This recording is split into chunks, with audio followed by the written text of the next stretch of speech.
Hi friend, good evening. देखिए हम लोग दिल्ली राम मंदिर के पास में आए हैं। ये जो पार्क है आप लोगों को दिखा रहे हैं। देखिए ये park,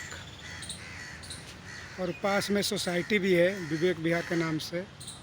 Vivek Vihar B block. देखिए आप लोगों को दिखाई दे रहा होगा। ये बाहर का नज़ारा है, ये गेट है। देखिए ये पार्क का नज़ारा, कितना साफ़ सुथरा पार्क है। और आप लोग भी जब दिल्ली आइएगा तो इधर विवेक विहार में ज़रूर आइएगा।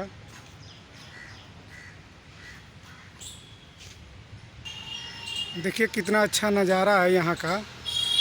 आप लोगों को देख के ज़रूर मज़ा आएगा। कितना अच्छा हरियाली है और साफ़ सुथरा है पार्क। और देखिए ये सोसाइटी है, रोड है, मेन रोड। ये अंकुश भाई हैं हमारे। थोड़ा इनके चैनल को सपोर्ट करिए, फॉलो करिए, सब्सक्राइब करिए।